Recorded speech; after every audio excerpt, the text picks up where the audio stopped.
Hey guys, I know I haven't posted a video in a long time, probably like a week, but I got a lot of stuff done back here. I can't wait to show you guys in my garden tour. The garden is getting close to being full. Hi everyone, welcome back to my channel. I'm Shamira Benson, one part of Team Benson, and today we are going to walk through the garden because there is so much going on back here. The garden is about 80% full and growing. All right, let's take a look. Okay, so the first up is going to be our cascading Vego garden bed, and this one is also our herb bed. Now in front we do have a pot of variegated oregano, which looks absolutely beautiful, guys. We have some rosemary, some parsley, garlic chives, some lemon thyme, regular thyme, some sage, some dill. We have a moringa tree back there, and then also we have a bed of garlic. This is looking well. So far so good. I'm hoping that it continues to grow in nicely and gives us lots of garlic. We did have some empty holes in here, which I think that got dug up. So if there's some garlic sprouting on my countertop, I'm gonna plant that in there too and just hope for the best. So guys, this is something I'm probably going to say in pretty much every video. Have your herb bed next to your kitchen. That is my back door. And you want to do that because you want to encourage yourself and you want to remind yourself to cook with herbs. Herbs are the most healthiest thing you could possibly cook with. They are medicine, and if we are constantly using them, then we're constantly going to be getting the dose of nature's medicine that we need. This is a bed that I am really excited about.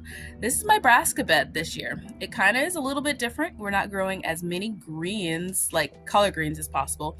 When I say greens, I mean like Georgia collards, but we do have a couple right here. We have some bok choy right there and right there, some regular, and then some red pak choy. We have some kale, some lacinato kale, which is our dragon kale or something I think it's called. So we have one right there, and then some 3 over here. We also have some Chinese cabbage right here. That's some lettuce that needs to be planted. And then we have our Mexican gray squash, which is getting bigger, and then we also have some soyu cucumbers, which hopefully will start making their climb. And then we have a row of spinach. Isn't this cool, guys? I am loving this little row of spinach with some flowers. Those are some daisies. Now these ones I think I'm gonna put in a one of my Dollar Tree pots and do like a tower like right there on the end. But for right now, we have a row of spinach, and that makes me happy. I would like to take a quick moment to thank our sponsor, Vego Garden Bed. Now we have several of the Vego garden beds. This one is the cascading one. We have the dragon fruit beds. These ones water themselves. And then we have the kids one, which we have added an arch to, and we have another one of the round beds. So one of my favorite things to use is the Vego Kitchen Composter. We have some compost going in there right now. This is on a holiday sale right now, so if you guys are wanting to get one, I can link it down below.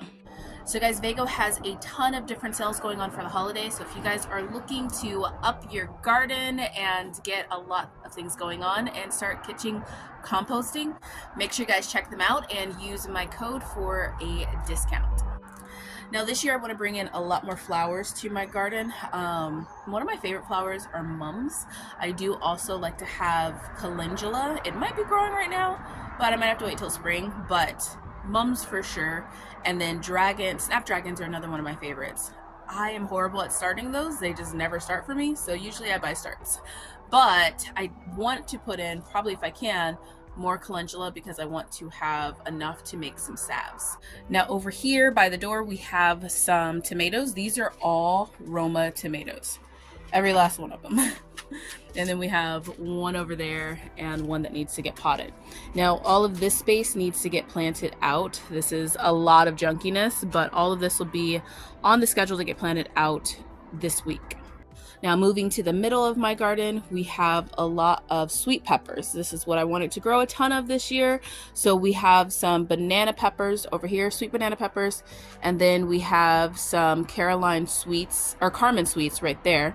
And then we have some onions right here in the middle. We have our big bushy basil, looking amazing, that needs to get trimmed, guys. That needs to get trimmed. And then we have yellow, green, and red peppers, bell peppers. So these ones I'm going to be trying to get in the freezer, getting all of the peppers, because we love steak and peppers. And then behind here we have our curry tree, which is so tall. We have our grapevine over here, and then back there we have our giant dwarf mulberry. And then up front we have our dwarf Mexican lime. This is one of my favorite spots in the garden. It's right next to the grape, and I get to sit here and just look out at all of the beauty that is growing in my garden. Right now it is beautiful in Arizona. The temperature is nice. We are getting ready to hit the fall rains, which it rained yesterday. So it's nice, it's beautiful. It's a little bit muggy, like not like muggy, but like that fall, like dewy muggy. And it's just wonderful to sit out here with my morning tea. Now on this side is going to be getting some cauliflower too, so more stuff is going in.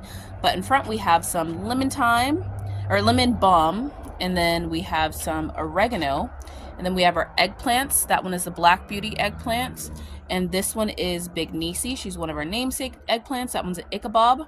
We have some chocolate mint up there, some Jubilee mint right there, and then right below we have some more Roma tomatoes.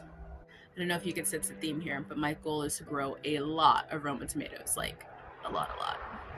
Also, guys, I've gotten over my trauma of lavender. Well, we'll see if I got over it. If you guys remember, a long time ago, I grew a lavender plant. It was beautiful, and I had actually grown it from seed. I was pretty proud of it. And it got covered in ants, and it brought ants all to my garden. Like, I had so many ants back there. It was absolutely ridiculous. But my friend grew in a beautiful lavender plant, which she gave me the lavender that I have in my kitchen. And so I'm gonna grow it this year. I'm just gonna do it. So over here we have our spearmint, we have stevia, and we have another Black Beauty eggplant, which is looking gorgeous. In our kids' Vego garden bed, we have onions. This one's gonna be an onion bed. Normally it's my potato bed, but my potatoes just rotted, so they're onions now. And then we have another Soyu cucumber, which looks like it's starting to send off some tendrils, so hopefully that will make its climb soon. We have an indigo over here, and then we also have a San Marzano tomato. Now my garden is still a little bit trashy. There is spots that look really clean, like right back there, but I'm kind of going through it little by little and just getting it cleaned up and getting everything organized, the pots where I want them, so that eventually it'll be back to garden perfection. Okay guys, so I need to come through and pick up all of the fallen Brooklyns because now the melons are just super ripe. I'm getting ready to actually cut this plant. That is the big Brooklyn right here. I was trying to let a couple more of them go ripe. We have just been using them as compost. We have one back there. So yeah, this one's getting a big chop today actually, so that then those can just ripen up and we can start using all of these leaves, letting them dry out and use those for mulch. Now down here we have some serrano peppers, which are starting to flower. We're getting some serranos, that's amazing.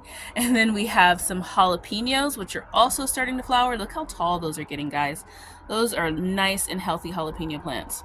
And then we have some red cabbage right below, and then a random parsley right down there. And then we also have a Malabar spinach.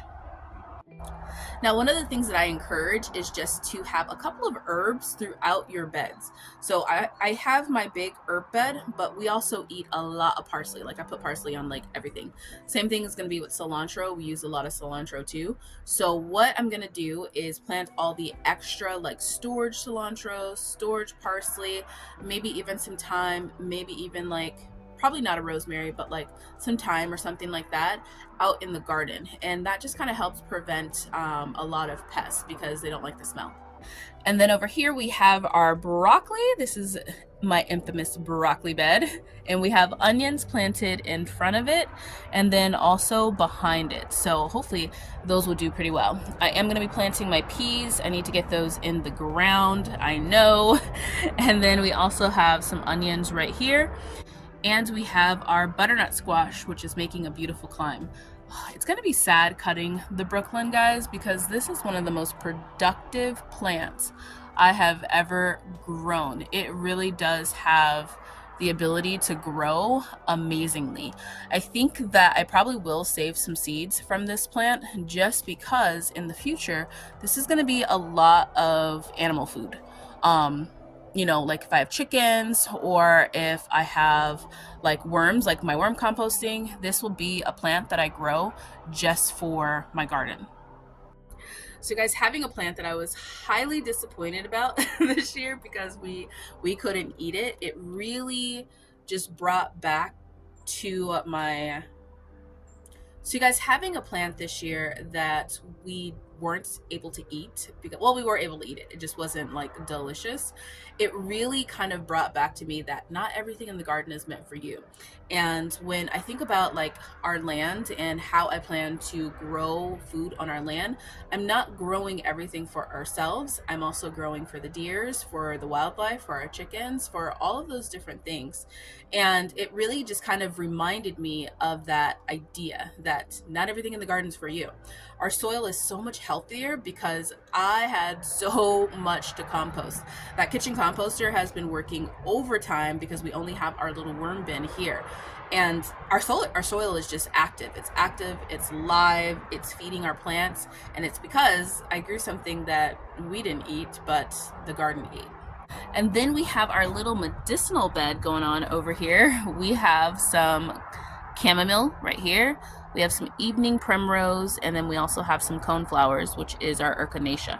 So I might plant one more thing right there. I want this to be like full of flowers and bushiness to where you like can't see the soil, but we'll see how that goes. And then lastly over here, we have some poblano peppers in here, and then we have a tiara cabbage, and then we have some onions just right there. I love this view right now of the garden. We have a clean patio and tons of greens. That makes me happy. Okay guys, see, I have been pretty busy out here getting the garden together, but now it's time to make more videos so you guys can watch it grow. So I am going to be heading inside to go to work, but I just wanted to share my beautiful space with all of you, and I hope that you guys are growing yourselves fall gardens, and if you can't, keep watching my channel and I will grow a garden for you. Until next time, grow yourselves a garden because even a small space can provide you with tons of food. Bye guys.